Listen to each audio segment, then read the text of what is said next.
إن الحمد لله نحمده ونستعينه ونستغفره ونعوذ بالله من شرور أنفسنا ومن سيئات أعمالنا من يهده الله فلا مضل له ومن يضلل فلا هادي له وأشهد أن لا إله إلا الله وحده لا شريك له وأشهد أن محمدا عبده ورسوله أما بعد فإن خير الحديث كتاب الله وخير الهدي هدي محمد صلى الله عليه وسلم وشر الأمور محدثاتها وكل محدثة بدعة وكل بدعة ضلالة وكل ضلالة في النار.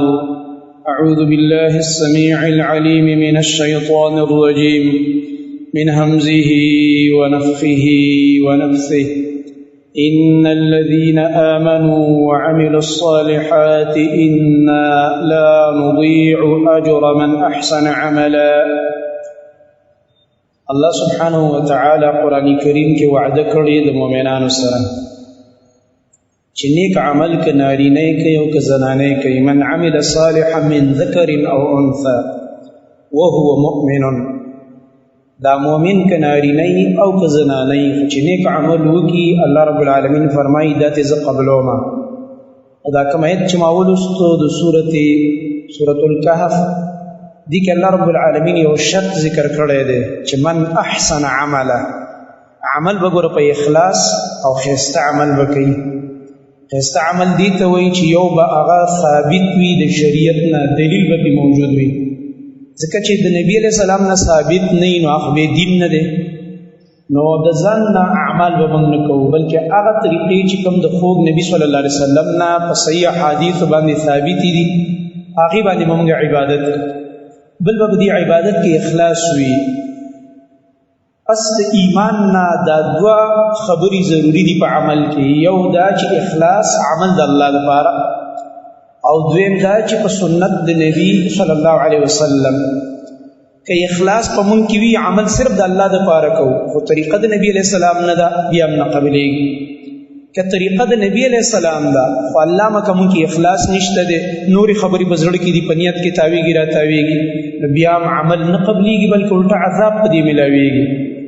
او دا روژه ډېر لوی عمل دی، ډېر عظیم عمل دی، دومره عظیم عمل دی چې دې باره کې سړی احادیث وګوري حیران شي، کله سوچ کې او فکر کې پرېوځي دا احادیث چې سړی ګوري چې الله سبحانه وتعالی د رمضان دا میاشت په قرآن کې ذکر کړې، د بلې میاشتې نوم یې نه دی اخیستی. واحد دا یو میاشت په اسلامي 12 میاشتو کې چې الله د دې نوم په قرآن کې ذکر کړی دی، شهر رمضان الذي انزل فيه القرآن، او دې له ډېر لوی عزت او شرافت ورکړی دی. او د دې اهمې فریضې او د اسلام یو رکن چې هغې ته روژه وایي، د هغې دپاره یې دا میاشت منتخب کړې، بلې نه ده منتخب کړې. او د خپل آخري کتاب چې دا آخري امت دی او قیامت به په موږ قایمېږي، دنیا به په موږ ورانېږي، بل نبي دنیا ته نه راځي. د دې آخري کتاب دپاره دا میاشت مقرر کړله، او په دې کې الله سبحانه وتعالی خپل آخري کتاب نازل کړلو. د دې نه تاسو اندازه ولګوئ چې په آخري نبي وحي شروع کوله نو په دې رمضان کې شروع کړله، نو د دې څومره لویه مرتبه ده. بل د دې نه اندازه ولګوه چې جبریل علیه السلام به په هره روژه کې په هر رمضان کې به د شپې نبي علیه السلام ته راتلو. سوا د رمضان نه بله داسې میاشت نشته چې ته په هغې کې ماته دا دلیل پیدا کړي او داسې یو حدیث ماته پیدا کړي چې په هغه میاشت کې د هره شپه جبریل علیه السلام دنیا ته راغلی، دا ته نشي پیدا کولی. پرون موږ هغه یو حدیث ویلو چې رسول الله صلی الله علیه وسلم یو ځلې جبریل ته عرض وکړو چې ای جبریله ته زما خواله ډېر ولې نه راځې؟ زه ستا دې راتګ ته ډېر خوشحالېږم، ځکه نیک انسان چې د هغه نیکان خلک خوښي، دا قانون دی. او د بېدینو خلکو بېدینه خوښي، د ډمانو خلکو ډمان خوښي، او چې بې حیا سړی نو هغه داسې د بې حیایي او د موسیقۍ او ټنګ ټکور او د ګډاګانو مجلسونه خوښوي.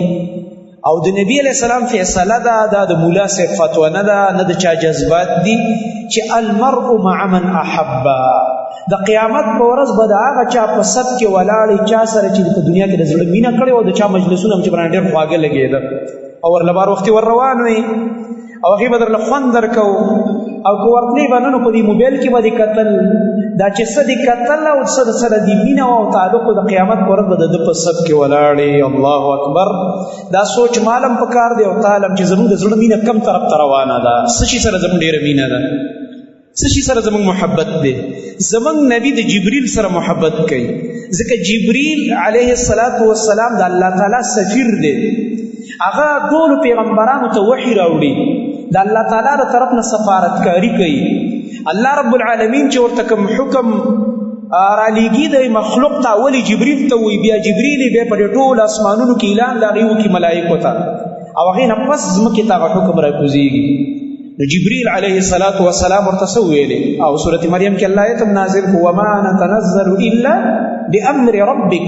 موږ ملائک چې د ځمکې ته راکوزېږو ستا د رب په حکم راکوزېږو، موږ د الله د اجازت نه بغیر نشو راکوزېدلی. نو په هېڅ یو میاشت کې دا نه دي ثابت چې ټوله میاشت جبریل راغلی او هره شپه د دنیا ته راکوز شوی سوا د دې میاشتې او د دې میاشتې په شپو کې او په شپه کې څه کول دي جبریل؟ هغه لوی عمل چې هغه د ماسپوتان سلام وګرځي او دا خلک دې تښتي او وایي زما هم روژه دی وایي هلکه ستا څنګه روژه ده؟ د نبي علیه السلام روژه وګوره د صحابو او چې نبي علیه السلام د روژې باره کې کوم هدایت باندې کړي هغه وګوره او دا خپله روژه دې وګوره، دواړه داسې یو بل ته مخامخ کېده. ستا کومه روژه ده؟ ته روژه صرف دې ته وایې چې د سهار نه ماښام پورې خوراک څښاک ونه کړي. نبي علیه السلام خو دې ته روژه نه ده ویلې. تاسو تېره جمعه حدیث واورېد رسول الله صلی الله علیه وسلم څه فرمایي؟ من لم يدع قول الزور والعمل به فليس لله حاجة في ان يدع طعامه وشرابه. چې دا ژبه دې کنټرول نشوله الله ته د دې سجت نشته دی چې تا خوراک او څښاک پرېښی دی. او وروستو دې باره کې زه یو بل حدیث هم وایم انشاءالله تعالی د الله په توفیق. یعنې یوازې روژه د دې نوم نه دی چې صرف خوراک څښاک مه کوه بس، نه، د ټولو اعضاو به روژه وي، د لاسو، د خپو، د سترګو، د غوږونو، د ژبې، دا ټول اعضا په دې یو اندام کې به تقوا ښکاري چې د الله رب العالمین د حکم نه خلاف دا استعمال نشي. د دې یرې نه به چې چېرته زموږ اعضا غلط استعمال نشي، سترګې، غوږونه، ژبه، غلط مجلس کې کېننو چې څوک ګډې وډې وي اورو یا موږ څه ووایو، په دې وجه به د امت سلفو په دې روژه کې د مجلسونو کې د ناستې نه څه کوله؟ ځان به ساتل. او زمونږ راشه که تودېږي اعتکاف ته به ناست دي او د ګپ مجلسونه به جوړ کړي. خفه نه شئ ګوره، اعتکاف ته به ناست دي او ځان سره به ټچ موبایل په جومات کې ایښی. هلکه نو چېرته حجرې نه به تللی وی که نه، مسجد ته ولې راتلې دومره بېعزتي کې د جومات؟ ته اجر له راغلی، ته عبادت ته راغلی، که ته ګپ له راغلی، د ګپ دپاره خو ډېرې غټې غټې حجرې وې که نه د الله باندې، هلته به تللی وې، هلته به دې ښایسته مجلس ګرم کړی وې، ملګري به دې ټول ځان سره راغونډ کړي وې او ګپونه به وې او بس دا قلارې خنداګانې او بړقاګانې به وې. دا خو د الله کور دی او د اعتکاف مقصد خو الله پورې ځان بندولو د مخلوق نه، نو تا خو دلته د مخلوق مجلس ګرم کړ. د دې څه مطلب شي؟ سبحان الله العظیم. یعنی زمونږ چې سوچ وکړي هر عبادت د خواهش د لاندې شوی دی.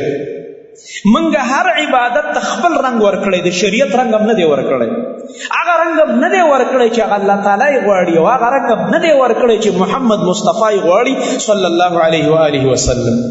خپل یو خواهش دی، خپل یو خوښه ده. معمولي غوندې یو خواهش نشو قربانولی د شریعت لپاره، معمولي غوندې یو خواهش نه لته نشو ورکولی، دا خپل نفس نشو کنټرولولی. حدیث کې خو راځي رسول الله صلی الله علیه وسلم فرمایلی چې کله رمضان داخل شي نو بس څه چل وشي؟ د جنت دروازې کولاوې کړلی شي. فتحت ابواب الجنه وغلقت ابواب النار. فتحت ابواب الجنه. رسول الله صلی الله علیه وسلم فرمایي دا رمضان هغه ناشنا میاشت ده چې الله تعالی ورته دومره خوشحالیږي چې کله دا رمضان میاشت را داخله شي نو د جنت دروازې ټولې کولاو کړلی شي، ځکه اعمال د جنتیانو ډېر شي، د جنت والا اعمال ډېر شي، او دې دپاره چې دا بندګان د دې جنت دپاره عملونه وکړي نو د جنت دا دروازې را کولاوې کړلی شي. او دا نه بندېږي تر دې پورې چې د رمضان اخري ورځ ختمه شي. سو پورې چې رمضان اخیری ورځ نه ختمه شوي هغه پورې دا دروازې رسول الله صلی الله علیه وسلم فرمایي دا نه بندېږي، دا همداسې کلاوي او وغلقت ابواب النار او د جهنم دروازې بندې کړلی شي او دا نه کلاویږي تر هغه پورې چې څو پورې دا د رمضان میاشت ختمه شوي نه وي. وصفدت الشیاطین او شیطانان وتړلی شي، دغه رنګه مردة الجن هغه سرکشه پیریان دا وتړلی شي. نو د جنات بعضې علما په دې کې فرق کوي چې یاره دا ټول شیطانان تړلی کېږي او ابلیس هم تړلی کېږي. بعضې وایي چې نه شیطان دا وتړلی شي او هغه ابلیس سردار کلاوي، ځکه هغه سره الی یوم الوقت المعلوم پورې وعده شوې ده چې مرګ هم ورله هغه پورې نه راځي. قرآن کې چې کومه خبره ذکر ده چې الله نه مهلت غوښتی. او بعضې علما وایي چې شیطانان تړلی کېږي څنګه چې ظاهر د حدیث دی. او بیا ولې دا ګناهونه کېږي چې شیطانان وتړلی شي؟ دا زموږ نفس دا چې دا 11 میاشتې را باندې محنت کړی دی نو اثرات خو به وي که نه؟ که نه وي. نو دا میاشت خو دې دپاره و چې هغه اثراتو نه ځان وینځو، هغه ګندونه چې را پورې نښتي دي او هغه ناکاره وسوسې را اچولي چې دا د زړه نه پاکي کړو. دا میاشت خو د دې دپاره وه چې تزکیة النفس موږ ته حاصل شي. خو دلته به دې نفس کې څوک واګې اچوي؟ نو دې نفس کې به واګې به دې څوک نه اچوي سوا زما او ستا نه. زه به خپل نفس کنټرولوم، ته به خپل نفس کنټرول. دې وجې نه ما درته دا خبره وکړله چې زموږ د امت سلفو به د مجالسو نه ځان ساتلو، چا سره به ډېر نه میلاوېدل په رمضان کې، چا سره به ملاقاتونه نه کول، د دې یارې نه چې هسې نه زموږ ژبه یا سترګې یا غوږونه غلط استعمال شي. لکه د طلق بن قیس رحمه الله په باره کې راځي، هغه د ابو ذر رضی الله عنه نه روایت کوي. وایي ابو ذر رضی الله عنه فرمایي وایي اذا صمت فتحفظ ما استطعت، چې کله دې روژه شوه نو څومره چې دې وس رسېږي ځان محفوظ کا، ځان کنټرول کا، خپل اعمالو ته متوجه شه او دا خپل نفس دې محفوظ کا د ګناهونو نه او دا خپل اعمال او نیکۍ دې محفوظ کا چې بربادي درنه نشي. دې وجې نه د طلق بن قیس رحمه الله باره کې راځي وإذا كان يوم صومه دخل فلم يخرج إلا لصلاة. دا روایت امام ابن ابي شیبه په خپل المصنف کې راوړی دی. وایي چې څنګه به رمضان داخل شو دی به د کور نه راوته، کور نه به نه راوته مګر صرف د مونځ دپاره به مسجد ته تللو، یعنی صرف یو کور او یو جومات بس. دې دپاره چې هسې نه یو ځای کې کښېنم بل ځای کې کښېنم او دا روژه مې برباده نه شي. ځکه چې کوم ځای کې کښېنې خاص کر دا موجوده دور والله د قیامت علامات دي او ناشنا فتنې دي. د خیر مجالس ډېر زیات کم شوي دي او د شر مجالس هغه زمونږ په دیندارو باندې غالب دي. زمونږ د دیندارو په مجلس کې هم چې کښېنې شر پې غالب دی والعیاذ بالله. په دې وجه باندې چا سره په میلاوېدو کې ډېر خیر نشته سوا د دې نه چې د دې مجلس نه به د شر راوچتې. مګر هغه مجلس چې د الله کتاب پکې بیانېږي، د قرآن درس چرته کېږي، د احادیثو درس کېږي، نو ټیک ده بیا په هغې کې کښېنه، ځکه هغې کې ستا ژبه کنټرول ده، لږې قرآن اورې، د الله کتاب اورې، دورې تفسیر کې دې شرکت کړی نو بیا ټیک. ورنه دا انسان کې دا ماده موجود ده او دا شی په دې نفس کې دننه موجود دی چې دا خامخا د دې ژبې بې کنټرولي غواړي، دا نفس د دې ژبې ازادي غواړي. دننه چې په دې زړه کې څه راځي وایي دا دې ژبې ته وایي وایه هله تکړه شه به وایه، نه ټینګېږي. نو چې نه ټینګېږي نو کنټرول یې دا دی چا سره مه میلاوېږي، چې نه میلاوېدي بس چا ته څه ویل دیوال سره خو خبرې نه کوي بیا کله. دې وجې نه به سلفو په دې میاشت کې ملاقاتونه بند کړه. د دې ډېر احتیاط د وجې نه به محدثینو د کتابونه د احادیثو کتابونه به یې بند کړه، چوټي ختم، بس د قرآن میاشت کوی راغله او شاګردان ته ویل پاسېږئ تاسو قرآنونه راواخلئ د الله کتاب سره تعلق ساتئ. د دې معنا دا نه ده چې ګینې د 11 میاشتو کې د هغوی د قرآن سره هېڅ تعلق نه و، نه وایي دا میاشت صرف د قرآن ده، دا میاشت به صرف په نوخ به 11 میاشتو کې مې قرآن به ویلو، د شپې به قیامونه کول، عبادات چې د هغوی وګورې حیران بشي. خو په دې میاشت کې به ډېر ناشنا او د ټولو نه زیات وخت قرآن له ورکوو، لکه د هغې بعضې احوال زه وروسته ویم انشاءالله تعالی. نو غټه خبره هغه د خپلو ژبو حفاظت دی. حسن بصري رحمت الله علیه فرمایلي ادرکت اقواما لم يكن لهم عيوب فتكلموا في عيوب الناس فأحدث الله لهم عيوبا. وای ما داسې خلک لیدلي ډېر نیکان خلک، ډېر تقواداره خلک، ډېر دینداره خلک، هېڅ عیبونه پکې نه وو، د عیبونو نه پاک وو، ډېر تقواداره خلک وو، ډېر دینداره خلک وو. خو چې کله یې ژبې را پرانېستلې، الله اکبر، او په خلکو پسې خبرې شروع کړلې او د خلکو عیبونه یې شروع کړل چې دا فلانې مړه دا خو داسې دی، دا فلانې او دا خو داسې دی، او دکې خو دا چل. وایي الله تعالی دوی په خپله د عیبونو جالې وګرځولې، دا خلک، دا نیکان خلک، دا تقوادار خلک، تر هغه پورې د دوی دین محفوظ و، څو پورې چې د دوی ژبې بندې وې د پردو خلکو نه، چې کله دوی په خلکو پسې خبرې شروع کړې، هغه ټول عیبونه الله په دوی کې را پیدا کړل. دا ورله الله سزا ورکړه.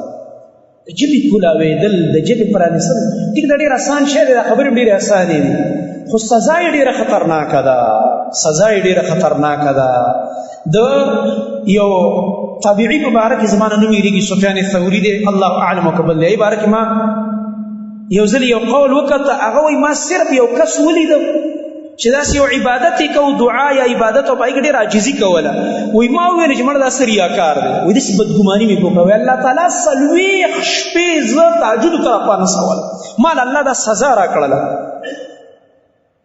ځکه چې دا ریا ځان ښودنه یا بلې دا خو دننه په زړه کې دي، په زړه خو عالم الله دی، زه پې عالم یم او ته پې عالم، تا ته د چا د زړه څه پته ده او ما ته د چا د زړه څه پته ده چې زه او ته په یو سړي حکم کوو دا سړی ریاکار دی او دا دا دی او دا دا دی. هغه خبرې پرېږده د هغه سره، هغه به د الله مخې ته په خپله ودرېږي. زه او ته به سوچ کوو زه څه شی یم، زه څه شی یم، ما کې څومره اخلاص، ما کې څومره تقوا ده. هغه د روژې چې کوم اصل مقصد کتب علیکم الصیام کما کتب علی الذین من قبلکم لعلکم تتقون، لعلکم تتقون. دغه تتقون ته څوک ورسېده؟ دا به زم سوچ کوم، تاسو هم کوئ، ځکه همدای ورځې شپې دي نو چې میاشت لاړه بیا خو نشته دی، هغه دا دی هفته پکې دا دی ووته تقریبا، هفته په ختمېدو ده. او ټوټل چې الله رب العالمین ناشنا الفاظ په قرآن کې ویلي، الله څه فرمایي؟ ایاما معدودات. خیال کوه، ګوره د شمار ورځې دي، د شمار ورځې دي او درنه روانې دي بنده. خیال کوه څه پکې اکاونټ کې جمع که، آخرت ته څه ولېږه. څنګه چې خلک د دنیا په باره کې جمعواري کوي، کاروبار باره کې سوچ کوي چې څه جمع کم او دا او دا او دا، نو آخرت له دې څه جمع کړي که نه دي جمع کړي، څنګه چل دی؟ او قبر ته خو چې لاړ شو مرګ راغو، نو بس بیا خو بچي هم پاتې شو او دغه مال هم پاتې شو. نبي علیه السلام فرمایي انسان سره ټول 3 څیزونه دي، 2 ته پاتې کېږي او 1 ورسره قبر ته ځي. دا 2 چې کوم بې وفا شي نه دي، موږ ټول ټیم هغې له ورکړی دی چې په نیمه لاره کې او په هغه سخت ځای کې پرېږدي. و یو د مال دی، یو د اهل دی، دا ته وایي پاتې شي، دا ته پاتې شي. چې څه دپاره یې ځان ستړی کړی او څه دپاره په دې روژه کې به هم ده بد اخلاقي کوله، په دې چوک کې روزانه جګړې بېګاره ته ملګری روزانه د دې خلکو جګړې، پسې جګړې چې معلومات وي په خېټه جګړې، ته مخکې شوې زه مخکې شوم، او ته زما نمبر دی او ستا نمبر دی، څوک چولو ته ولاړ دی، څوک بل شي ته ولاړ دی، چې پته راته ولګېده چې دې ځای کې اوس زما نه جګړه کېږي، په مخه باندې کور ته ځه، سیده ځه، یو ځای کې مه ودرېږه، ګڼه ګوڼه کې مه ودرېږه، ځان وساته دې مجالسونو د الله بنده. نفس کنټرول که که نه، دا به کله کنټرولېږي؟ همدغه میاشت ده.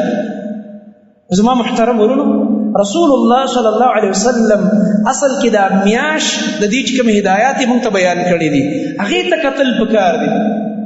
رسول الله صلی الله علیه وسلم فرمایلي اذا كان اول لیلة من رمضان، کله چې د رمضان د میاشتې اولنۍ شپه شي، اولنۍ شپه کومه ده چې خلک میاشت ویني او اعلان وشي هلکه سبا اولنۍ روژه ده، دغه شپه چې سبا له ته وې یاره بېګاره او پښمني ته راپاسو، سبا اولنۍ روژه ده، د دغه شپې نه صفدت الشیاطین ومردت الجن، شیطانان او سرکش جنات وتړلی شي، او دغه رنګه د جهنم دروازې بندې کړلی شي او د جنت دروازې کلاوې کړلی شي.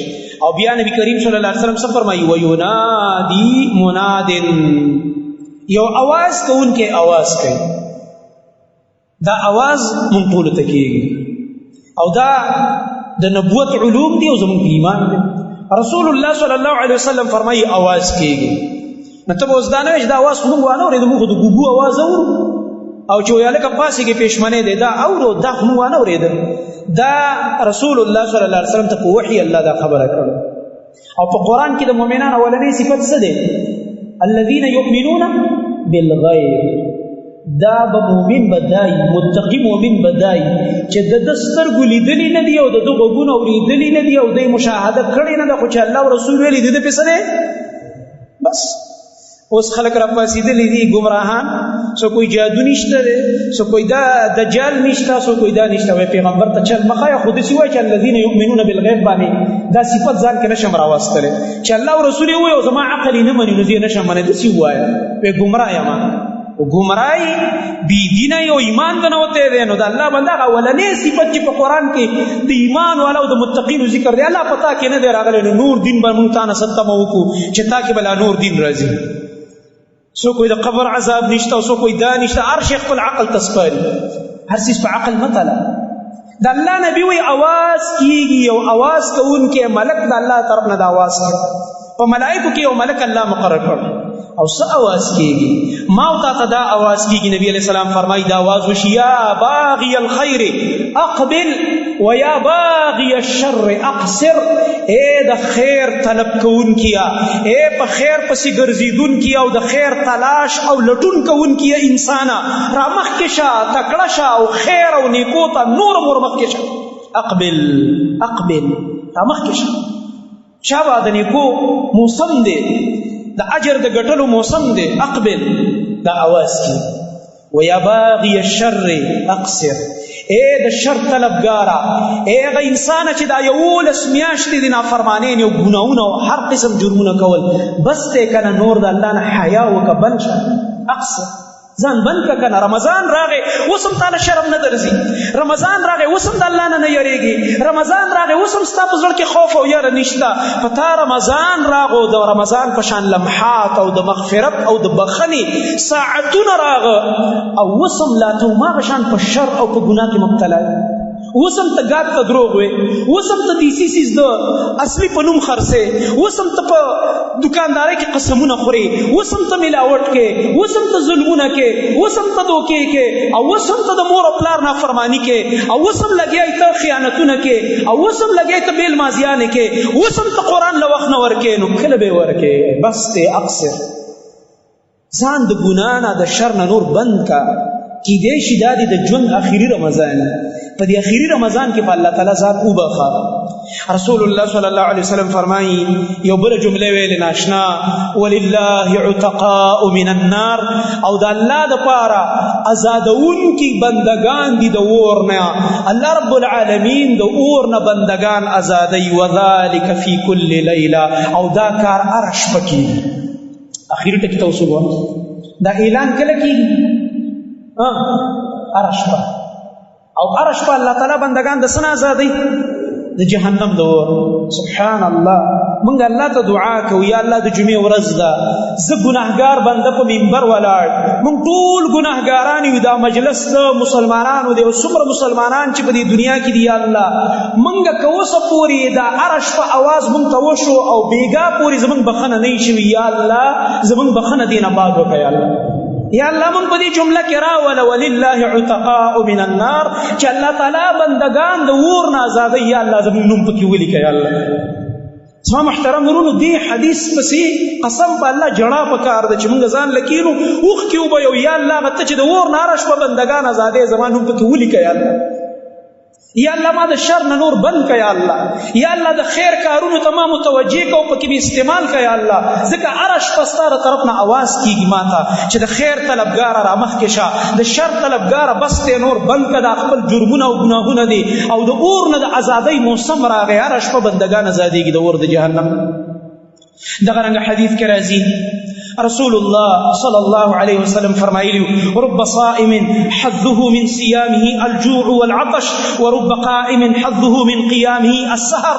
الله ډیر کرتا وای داسې روزداران دي، ډیر روزداران، ګوره ډیر یاد ډیر کرتا داسې روزدارانی چې دغه روزدار هیڅ برخه نه د روزې نه سیوا د لوږې او د تندې نه. الله یې ساجر ته ملاوي صرف لوږ او تنده ورته ملاوه شي، د سهار نه ماښام پورې وږی شو تږی شو، اجر او ثواب یې ونه شي، ځکه د روژې د آدابو خیال نه ساتي، اړو دا احتیاط نه کوي زما روژه ده. په هر ګناه نیغ ورځي. او رسول الله صلی الله علیه وسلم څه فرمایلي؟ والصیام جنه، والصیام جنه، روژه خو ډال دی. بعض علماوی دا ډال دی د ګناه نه، روژه هغه ډال دی د ګناه نه چې کله تا نه ګناه کېږي دا روژه دې مخې ته راوکړه زما خو روژه ده، ولې دا غلطه خبره کوم، ولې دروغ وایم، ولې بهتان لګوم، ولې غیبت کوم د مسلمان، او ولې داسې کوم. روژه ډال دی د ګناه نه ډال. دغه رنګه حدیث کې راځي دا ډال دی د اور د جهنم نه. په دې روژه باندې بنده د اور د جهنم نه بچ کېږي، دا ډال دی د اور. نو دا خپله روژه د اور او د جهنم مخې ته ډال ګرځول پکار دي. الله رب العالمین دې زموږ ستاسو د ټولو روژې د جهنم مخې ته ډال وګرځوي. ډال باندې چې څنګه یو د جنگ په دوران کې سړی د دشمن د ګزار نه ځان بچ کوي، حفاظت پې کوي، دقه شانته دا روژه د دې مؤمن بنده حفاظت کوونکې ده. او د روژهدارو دپاره الله رب العالمین خصوصي د جنت په 8 دروازو کې یو دروازه، یو گیټ د جنت هغه د روژهدارو دپاره دی. د هرو نیکو نیکو اعمالو دپاره خپله جدا جدا دروازه ده. او د روژهدارو دپاره باب الریان، باب الریان رسول الله صلی الله علیه وسلم فرمایي الله رب العالمین باب الریان دا دروازه د روژهدارو دپاره تیاره کړې ده په جنت کې. او لم يدخل منه الا الصائمون، په دې دروازه به نه داخلېږي مګر صرف روژهداران. د روژهدار نه علاوه بل چاته اجازه. اعلان به وشي، الله اکبر، دا څومره عجیبه خبره. د دې مثال دی لکه ته په ایرپورټ کې چېرته یو ملک ته ځې که نه، او یو دم اعلان وشي هلکه د پی آی اے فلاني نمبر جاز والا چې فلاني ځای ته ځي راپاڅېږي، ټول خلک یو بل ته هلکه ځي چې پاسې زه به زمونږ نمبر راغی ځي چې ورځو شابه جاز ته خېږي. دغه شان اعلان به وشي د قیامت په ورځ، این الصائمون، روژهداران چېرته دي؟ الله تیاری کوئ، را داخلېږي په دې ګیټ راځئ، ملایک به استقبال ته ولاړ دي، راهنمایي به یې کوي باقاعده، الله داسې سلامونه به ورته کوي. او دغه رنګه په قیمتي هغه سورلو باندې به ناست دي، خوشبویانې به ترې را روانې. الله دې دا زموږ نصیب کړي. او په باب الریان به ننوځي تر دې پورې چې آخري روژهدار ور داخل شي، بیا به دا دروازه بنده شي. دا د روژهدارو دپاره الله رب العالمین مستقل یو دروازه په جنت کې دا قایمه کړې ده. زما محترمه خو بعضې بدقسمته وایي داسې نبي علیه السلام فرمایي چې د ده د روژې نه هېڅ برخه میلاوه نه شي سوا د لوږې او د تندې نه. او دغه رنګه ورب قائم لیس له من قیامه الا السحر، او ډېر کرته یو سړی د شپې قیام کوي، وایي زه تهجد کوم، زه قیام کوم، سوا د بې خوبۍ نه ورته هېڅ میلاو نه شي، ځکه نیت یې ټیک نه دی. نیت کې نورې خبرې دي، یا هغه قیام اللیل په آدابو نه کوي، او دا قیام اللیل د شپې، الله اکبر، دا چې ماخوستن لمونځو چې دا ټول ودانګي، د دې نه خبر. د دې دپاره خو نبي علیه السلام مستقل وعده کړې وه د ګناه د بخښنې. نو ته به کله ګناه بخښې خپله په الله تعالی باندې؟ رسول الله صلی الله علیه وسلم څه فرمایلي وو؟ د بخاري مسلم روایت دی، من قام رمضان، من قام دې ټکي ته وګوره، څوک چې د شپې قیام وکړي، د شپې ودرېږي، قام څه معنی؟ ودرېږه، او داسې ودرېږه چې دا خپې او دا ملا دې درد وکړي او دا سټ دې درد وکړي، داسې ودرېږه، داسې مه ودرېږه. دا بعضې کسان او څوک خو ودرېږي نه تښتي، نو دی به ځان په څه وبخي په الله تعالی باندې، لکه دا حدیث درته زه اوس وایم. او دا چې کوم ودرېږي نو شاته صفونه کې به ګپ لګوي چې پته ورته ولګي چې اوس خو د قاري صاحب د راښکته کېدو ټیم را نږدې شو، نو بیا به ودرېږي. نه ګپ مه لګوه، دا ټګي بل چا سره کوه، دا ټګي که دې والله پلار سره وکړم د نه خفه شي، عزتي دې وکړي. دا ټګي که دې د خپل مالک سره وکړه او ته ورسره کاروبار کې، هغه به دې وشړي د کاروبار نه، نو دا ټګي ته د رب العالمین سره کې، دا خو د منافقانو صفت دی الله سره ټګي کول. د سورة بقرې اولنی مخ وګوره، دا اولئک علی هدی من ربهم، دا صفحه راواړه و دې کې وګوره، یخادعون الله والذین آمنوا. الله تعالی د منافقانو باره کې منافق صفت دار دی، د الله تعالی څخه دوکې کوي. د ده په ګمان کې دا ده چې ما الله سره ټګي وکړله، د ده په ګمان کې دا ده چې شاته ناست وم ګپ مې ولګو، موبایل مې پکې تاو راتاو کړلو، د کاوې پیالۍ مې پکې غړپ کړله، او ودرېدم الله به مې بخي. دا ګپونه الله سره مه لګوه، الله سره ګپونه نه لګي. ټیټ ودرېږه. ستا نه په اول صف کې سپین ږیری ولاړ دی د 90 کالو، شرم وکړه او غیرت وکړه. په اول صف کې بوډاګان ولاړ دي او په دې صفونو کې بیماران ولاړ دي، په تاسو تندر پرېوتی. ته خو ځوان یې، ستا دا ځواني به کله د الله په بندګۍ کې استعمالېږي؟ دومره د خواهشاتو نه مغلوب یې، دومره د حجرې ګپونو راخستی، دا د حجرې ګپونه به ستا کله ختمېږي؟ دا خو د مشرکانو طریقه وه، د شپې ګپونه لګول، د شپې مجلسونه ګرمول. دا خو د الله نبي منع کړی ده. رسول الله صلی الله علیه وسلم فرمایي ماسخوتن لمونځ نه مخکې خوب منع دی، صحابه موږ به منع کولو، او د ماسخوتن لمونځ نه بعد بیا راتل خبرې منع دي، خبرې او ګپونه به نه لګول. دینی مجلس دا جایز دی. نبی علیہ السلام اکثر ابوبکر عمر سناست رضی الله عنهما سره ماسخوتن لمونځ نه بعد دینی مشورې یا درس. دویم میلمه سره خبرې، هغه له ټایم ورکول. دریم کور والا، بس نور دا نشته چې د انګا او د بنګار غونډ شوي دي او ګپ دی، د ورځې هم ګپ دی او د شپې هم ګپ دی او روجماتي کې هم ګپ دی او په ماسخوتن نه بعد هم ګپ دی. سبحان الله. دا بعضې خبرې درته سختې ځکه کوم زما محترم ورونو، والله موږ نه غفلت ختم نشي، په غفلت کې پراته یو. رسول الله صلی الله علیه وسلم قام ویلې من قام رمضان، قیام او رمضان. ګوره قیام او رمضان وختي مې درته څه ویلې حدیث د جبریل کې، نبی علیہ السلام له به جبریل عرش پر راتلو، نو څه لپاره به راتلو؟ څه به ورسره فیدارسه القرآن. دا د رمضان شپې د قرآن شپې دي، جبریل او نبی علیہ السلام یو بل سره قرآن اړولی دی.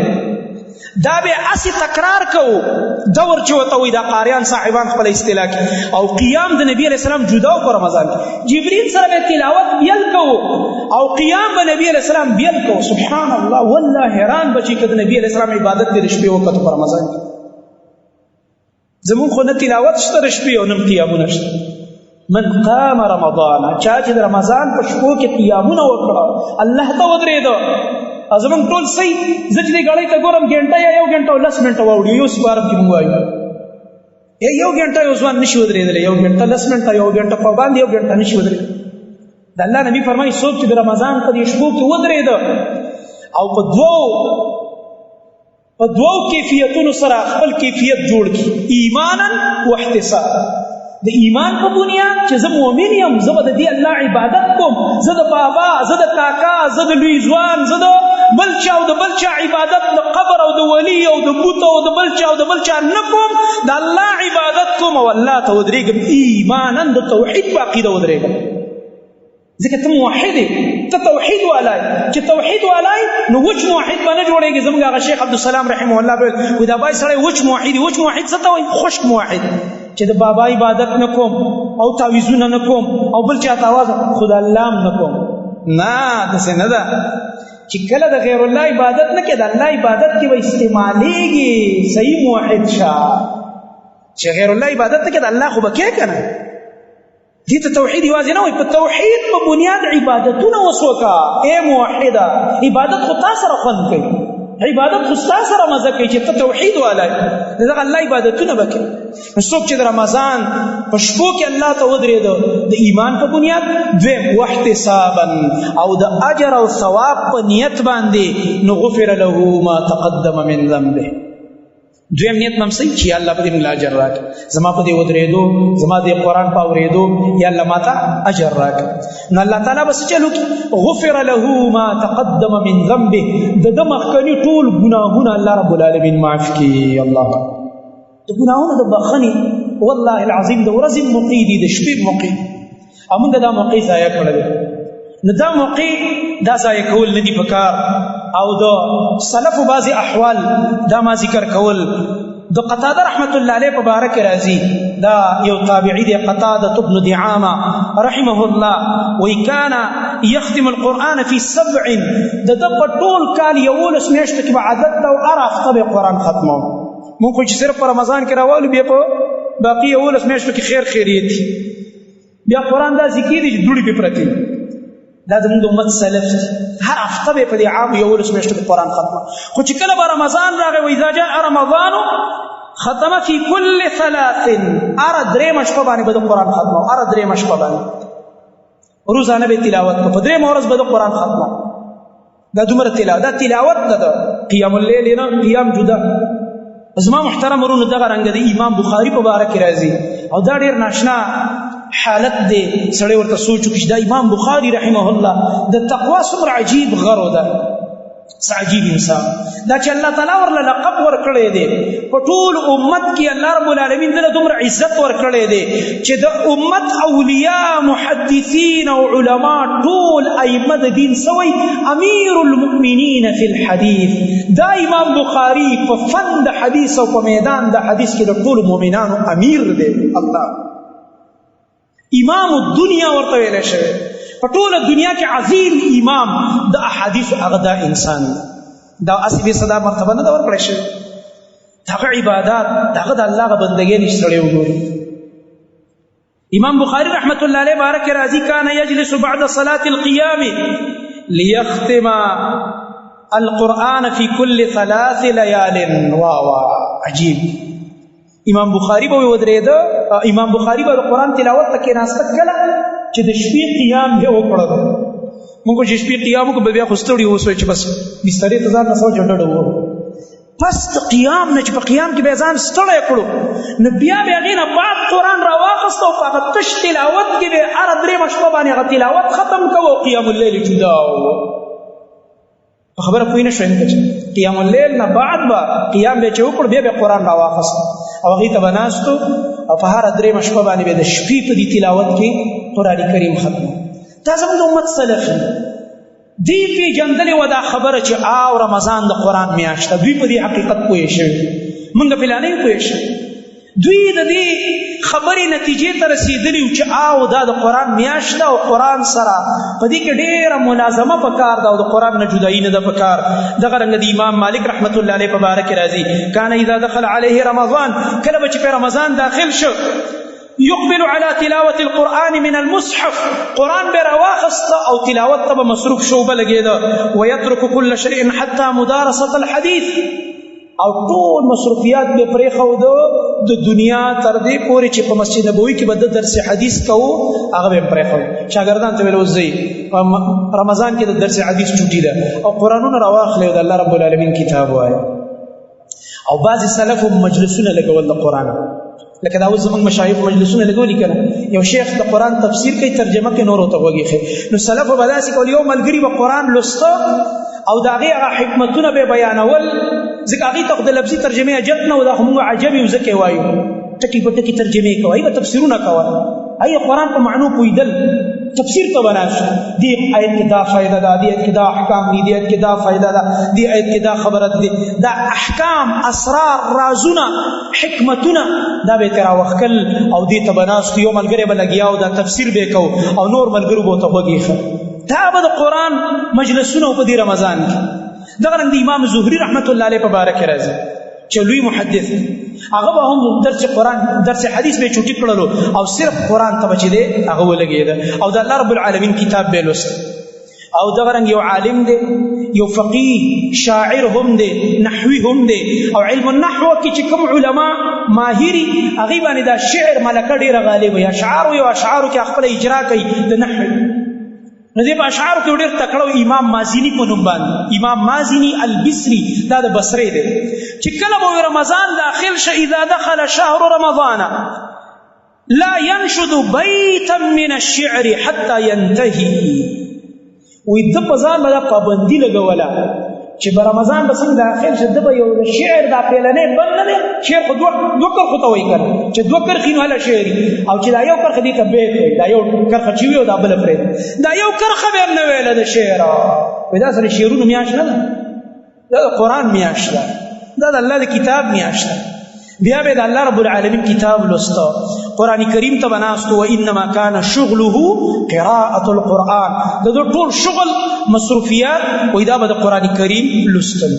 بل یو عظیم عمل اخري خبره کوم، هغه په دې میاشت کې زما محترم ورونو عمره کول دي او په دې موږ د الله رب العالمین ډېره زیاته شکریه ادا کوو او تاسو ټول د الله رب العالمین شکریه ادا کوئ چې الله رب العالمین حرمین شریفین کلاو کړه والحمدلله علی ذلک. الله رب العالمین دې دا ناست مجلس اوریدونکي ملګري او زمونږ کومې خویندې خطبې ته راغلي دي، الله رب العالمین دې ټولو نصیب وکړي په عمرو په حجونو کې. الله تعالی ټول سره د اهل و عیال بوزي بار بار او زما الحمدلله عادت لري چې کله هم تللی یم دا بعضې خبرې زه نه کوم خاص بس خولې له مسراغه د تحديث النعمت په طور بیا الحمدلله په حرم کې زه د خپل مسجد ملګرو له او خپلو ملګرو ته خصوصي دعایان له چې څومره ملګري دي زما او خطبو له راځي یا زموږ مسجد ته راځي یا درسونو کې کښېني او موږ یې پېژنو دا ټول یا الله سره د اهلو عیال ستا دې حرم ته راوله دا دعاګانې یو بل ته کوئ دا پشیشه دعا دا ډېره قبلېږي زما محترمو چې زه تاسو پشیشه یاد کړم دعا کې تاسو ما یاد کړئ یو بل ته دعاګانې او دا ګوره دعاګانو میاشم ده په دې کې به دعاګانې هم ډېرې کوو او نبي علیه السلام فرمایي هغه دعاګانې چې نه رد کېږي الله تعالی یې بالکل نه رد کوي یو په هغې کې دعا د افطارۍ د روژه ماتي په ټیم کې چې دا خوله دې وچه شوې ده او د الله دپاره دې ټوله ورځ لږه تنده هم تېره کړه او تلاوتونه دې وکړه او ذکرونه او منځونه د جمع او اخره کې ناست روژه ماتي ته او په دې وخت کې الله نه دعا وغواړي الله رب العالمین ستا دې حالت ته ګوري چې ډېر ضعف دې بدن کې راغلی کمزوري او په دې وخت کې دعا غواړي الله یې نه رد کړي او بل د پېشمني ټیم کې دعا ده دا دوه اوقات کې خصوصي د دعاګانو اهتمام پکار دی واذا سألك عبادي عني فإني قريب أجيب دعوة الداعي إذا دعان فليستجيبوا لي وليؤمنوا بي لعلهم يرشدون دا دعا آیت الله رب العالمین د رمضان په آیتونو کې راوړی دی د رمضان آیتونه سوره بقره کې وګوره چې څنګه هغه ختم شي دا د دعا آیت راشي دلته مفسرین ربط بیانوي وایي ربط دا دی په روژه کې دعاګانې ډېرې کوه الله تعالی وایي دعاګانې کوه او په دې یقین یې وکړه چې زه ستا دعا قبلوم په شک مه کوه یقین وکړه چې زما دعا الله قبوله کړي په پوره آدابو باندې وغواړه رسول الله صلی الله علیه وسلم فرمایي عمرة فی رمضان تعدل حجة چا چې په رمضان کې عمره وکړه د دې ثواب د حج عمره دی او رسول الله صلی الله علیه وسلم حدیث د بخاري کې راځي چې کله خپل حج وکړو نبی رسول الله دغه یو حج کړی دی حجة الوداع او واپس مدینې ته راغه په دې کې یوه زنانه وه ام سنان الانصاریه رضی الله عنها د مدینې د انصارو زنانه وه دا حج له نه وتلې دې نه دا معلومیږي چې زموږ نبي به ګوره د امت د زنانو د حالاتو نه هم ځان خبره د دې خاوند شریکو په حج کې ښځه ورسره نه وه نو نبي علیه السلام ورله دې بیبي ته وایي چې کله مدینې ته راغو ما منعک من الحج ای فلانۍ ای ام سنان ته حج له ولې نه وې تلې موږ سره ستا خاوند تللی ته به خاوند سره تللی وې که نه حج ته خو نه وې په حج کې نو هغه ورته څه وایي وایي ای د الله نبي ابو فلان خپل خاوند دې یاد ابو فلان من ابو سنان چې کوم دی کان له ناضحان جی دا هغه دوه اوښي دي ناضحه هغه اوښي ته ویلی کېږي چې هغه باندې خلک اوبه راوړي او دا پټي پې اوبه کوي هغې ته ویلی کېږي دوه اوښي وې د هغه نو حج على احدهما والآخر يسقي ارضا لنا یوه اوښه باندې هغه لاړو حج له تاسو سره ملګری شوی د الله نبي هغه یو اوښه چې پاتې و هغه موږ ته پاتې و دلته بیا د خپل فصل او د باغونه اوبه کول ځکه زموږ دپاره د اوبه خور ترتیب نه یان پې ځان له اوبه راوړلې بله معنا یې دا د مفسرین وایي ځان له کله څوک په ارټ لګوي او یان پې ځان له اوبه راوړلې کور ته یې مشکونه هم پې راوړل نو کور ته د اوبو د راوړلو موږ سره نور څه نه وو ای د الله نبي دا یو اوښه د کور د خدمت دپاره پاتې وه نو زما سورلي نه وه چې ما حج کړی وی رسول الله صلی الله علیه وسلم دې زنانه ته یو تسلي ورکوي نبي علیه السلام ورته وفرمایل فإن عمرة في رمضان تقضي حجة أو حجة معي سبحان الله یو مسنان په دې راروان رمضان کې عمرې له لاړه شه او په رمضان کې چې عمره وکړه د دې ثواب د حج عمره دی او یا یې وفرمایل هغه حج چې زما سره یې کړی الله اکبر چې نبی علیه السلام سره په حج کې ملګری شي دومره اجر یې دی خو دلته دا مسله یاده کړه چې چا په رمضان کې عمره وکړله نو ته به دا نه وې چې مړه د دې اجر خو د حج عمره شو په ما باندې فرضي حج څه شو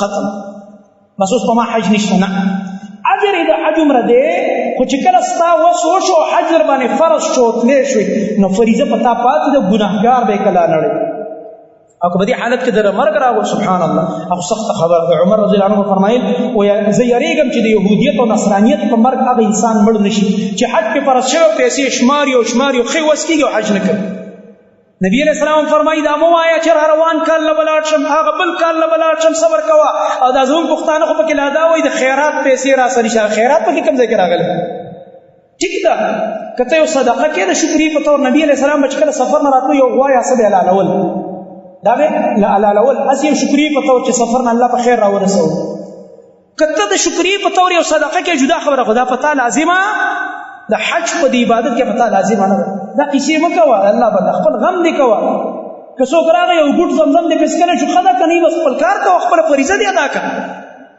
ته د خیراتونو به هم راوړی په تا حج فرض دی مجرم به د دنیا نه لاړ شي چې ته حج کولی شي او ته داخله نه کې لګې او ته پکې لیټوالی کې نبي علیه السلام فرمایي کیدای شي تا ته یو مسله راپېښه شي یا کیدای شي ستا باندې مرګ راشي یا یو بیماري در باندې راشي په دې کرونا کې څومره خلک وفات شو حرم پې بند شو او حجونه پې فرض وو او مړه شو دنیا نه داسې لاړ انسان هېڅ پته نه لګي دې کې لیټوالی بلکل نه دی پکار او دغه رنګه اخیری خبره به دا وکړم چې دا کوم ملګري د شپې قیام ته ودرېږئ نو هغه بېګا هم دا خبره ما وکړه په دې منځ کې منډه مه وهئ یا بعضې خلک ویترو دپاره پورته منډه کړي دا شی مه کوئ نبي علیه السلام فرمایي حدیث د ابو داود د ترمذي د ابن ماجه دی رسول الله صلی الله علیه وسلم فرمایي انه من قام مع الامام حتى ينصرف فانه يعدل قيام ليله بل روایت کې حسب راځي بل روایت کې کتب راځي کم انسان چې د امام سره ولاړو قیام اللیل کې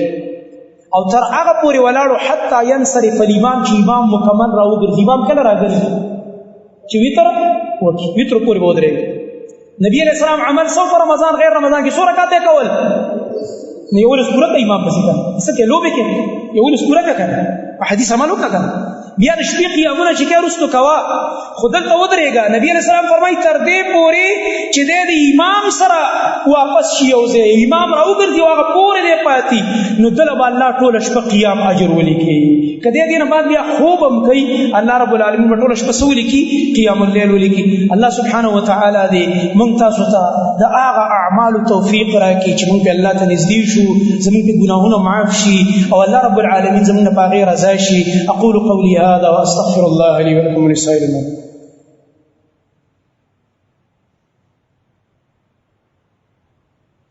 إن الحمد لله نحمده ونستعينه ونستغفره ونعوذ بالله من شرور أنفسنا ومن سيئات أعمالنا من يهده الله فلا مضل له ومن يضلل فلا هادي له وأشهد أن لا إله إلا الله وحده لا شريك له وأشهد أن محمدا عبده ورسوله صلى الله تعالى عليه وعلى آله وصحبه أجمعين أما بعد فأعوذ بالله السميع العليم من الشيطان الرجيم من همزه ونفخه ونفثه شهر رمضان الذي أنزل فيه القرآن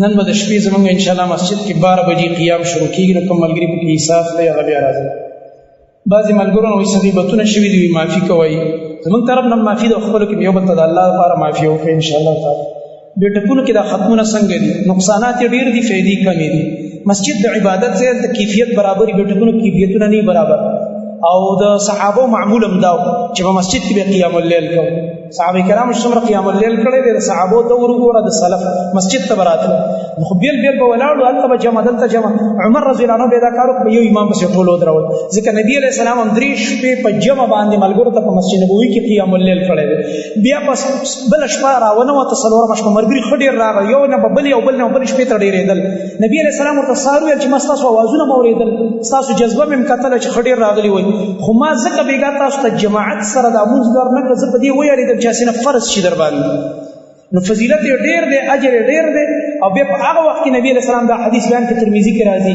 رسول الله صلی الله علیه وسلم فرمایي چې څوک د امام سره ودرېده تر دې پورې چې امام واپس شي الله تعالی به ټوله شپه قیام اللیل ولیکي نو مطلب د دې دا نبي علیه السلام اشاره وکړه چې زه چونکې اوس وحي نازلېږي که زه اوس مداومت او همیشوالی کوم هسې نه چې باندې فرض شي نو لهذا کلک سنت دی او ځان لی کوئ په جماعت سره دا کول پکار دی صحابه کرامو په مسجد کې کول نو دا مسجد کې کول غوره دی خجی بله اخیری خبر هغه دا ده چې زمونږ د مسجد کې ډېر ضرورتونه دي الحمدلله تاسو ته د هغې ادراک دی تاسو ته پته ده دا بر چې مونږ کوم لنټر اچولی و د هغې هغه قرضه څه ناڅه الحمدلله هغه ادا شوې ده اوس څه پاتې ده نو د رمضان په میاشت کې صدقاتو کې هسې هم اجر او دا صدقه چې دا تاسو د مسجد دپاره کومه جمع کوئ دا صدقې جاریه ده یقینا دا د یو انسان اکاونټ ته نه ځي دا د رب العالمین اکاونټ کې جمع کېږي نو ملګري ټول پوره د مانځه نه بعد اخلاص وکړئ چې مسجد دا کومه قرضه باقي پاتې ده چې دا انشاءالله په خیر سره ادا شي صفونه برابر کړئ د مشرانو له مخکې صفونو کې ځای ورکړئ